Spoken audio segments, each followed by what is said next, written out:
Il a ridiculisé Mike Tyson, mais il n'a pas tardé à être KO. C'est effrayant à regarder.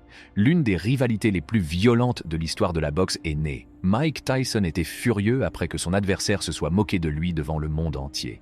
Mais ce qui s'est passé ensuite est véritablement terrifiant. Ce grand rival pourra-t-il faire face à la force écrasante d'Iron Mike, ou connaîtra-t-il un destin inimaginable sur le ring? Vous ne voudrez pas manquer cet affrontement spectaculaire, croyez-moi. Préparez-vous à être captivé par le drame, la violence et la tournure surprenante des événements qui vous tiendront en haleine. À l'époque, Mike Tyson était une force avec laquelle il fallait compter sur le ring de boxe. Il dégageait une aura intimidante qui donnait l'impression qu'il méprisait tous les adversaires qu'il affrontait. Mais vous savez quoi? Parmi tous les rivaux qu'il a rencontrés, il y en a un qu'il détestait vraiment, Tyrell Biggs. Je n'ai jamais vraiment détesté personne. Je crois que je déteste Tyrell Biggs, grogne Iron Mike, avant leur combat pour le titre mondial en 1987. Il était très motivé et voulait donner une bonne leçon à Biggs et lui faire très mal. À l'époque, Tyson est un jeune homme de 21 ans qui cherche à écraser tous les adversaires qu'il rencontre sur son chemin pour devenir le champion incontesté des poids lourds. Son mentor, Cus D'Amato, lui a appris à se concentrer et à utiliser l'intimidation comme une arme psychologique, mais il n'a jamais été question d'en faire une affaire personnelle. Sauf pour Tyrell Biggs. Tyson était connu pour être un finisseur dévastateur lorsqu'il avait un adversaire blessé, mais il admet qu'il a intentionnellement prolongé le combat avec Biggs. Il voulait le faire souffrir. Le combat se poursuit jusqu'à la fin du 7e round, lorsque Tyson envoie finalement Biggs, ensanglanté et meurtri, s'écraser sur le tapis. Tyson déclara après le combat: « Au 3e round, j'ai su que je le tenais. Il pleurait. Quand je le frappais au corps, il faisait du bruit, comme une femme qui crie.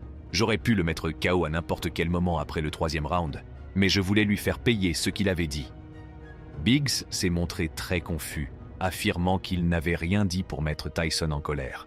Il a seulement dit qu'il était sûr de pouvoir le battre. Mais au fond de lui, Biggs savait probablement qu'il y avait plus que cela. Tyson lui en voulait vraiment, et il ne le cachait pas.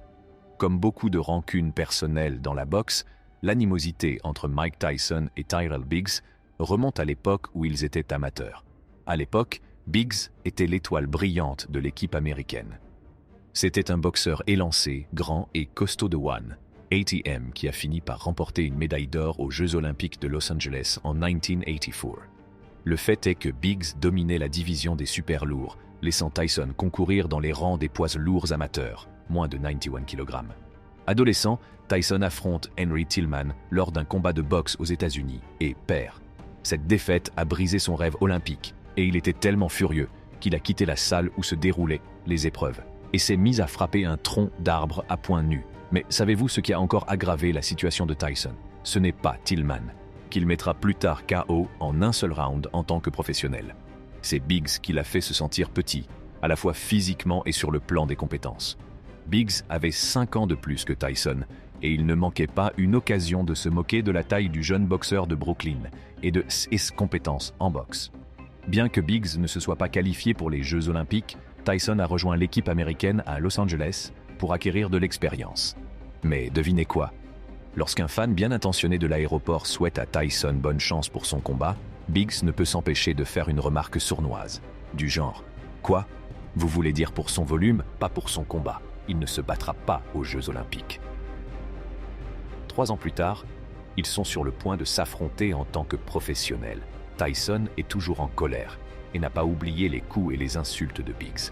Dans son autobiographie Undisputed Truth, Tyson a révélé « Ce genre de conneries m'a marqué à l'époque. Je me suis entraîné si dur, j'étais motivé pour lui botter le cul.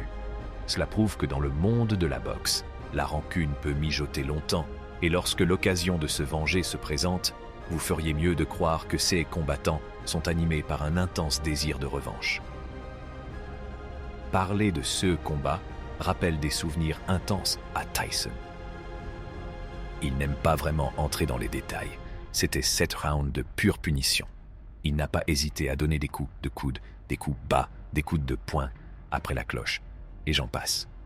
En 1987, leur position dans le monde de la boxe s'était complètement inversée. Tous deux étaient invaincus, mais Tyson était devenu un poids lourd avec lequel il fallait compter.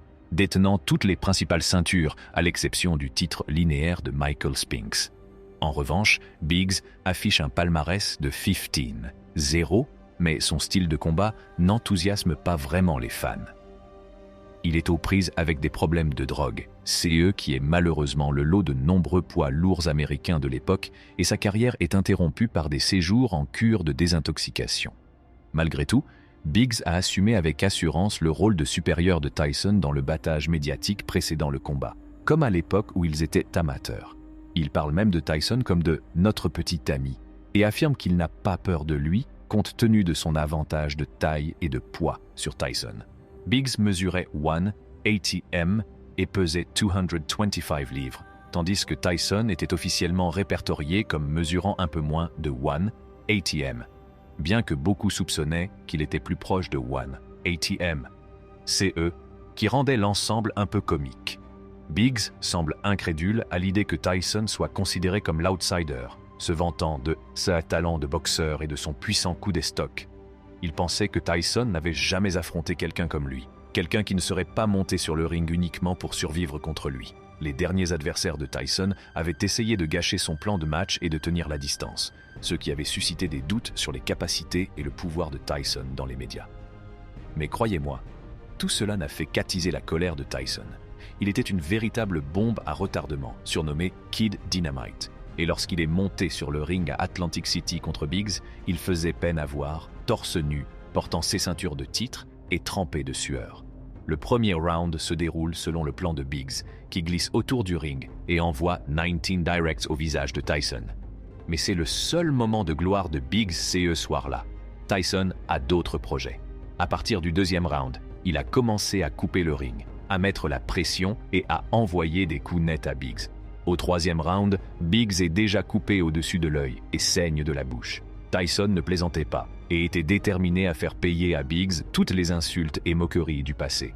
Lorsque Tyson l'expliqua après avoir battu Biggs, il parlait tellement, il ne montrait aucune classe ni aucun respect. Je voulais lui faire payer sa santé. Inutile de dire que c'est ce qu'il a fait. Cela résume assez bien les émotions intenses que Tyson ressentait à l'égard de Biggs, et il s'est assuré que Biggs paye un lourd tribut pour tout ce manque de respect. La rancune de Tyson à l'égard de Tyrell Biggs était personnelle, comme en témoigne leur combat de 1987, au cours duquel Tyson lui a infligé une terrible correction. Les talents de boxeur de Biggs ne parviennent pas à le sauver de la fureur de Tyson. La victoire consolide la domination de Tyson, effaçant tout doute quant à son statut de meilleur poids lourd du monde. Merci d'avoir regardé cette émission. Qu'est-ce qui vous a le plus choqué dans ce combat? Pensez-vous que la taille compte vraiment sur le ring ou que tout se résume à l'habileté et à la volonté? Partagez vos idées dans les commentaires ci-dessous et n'oubliez pas d'appuyer sur le bouton j'aime et de vous abonner à notre chaîne pour plus d'histoires de boxe passionnantes et d'analyses sportives.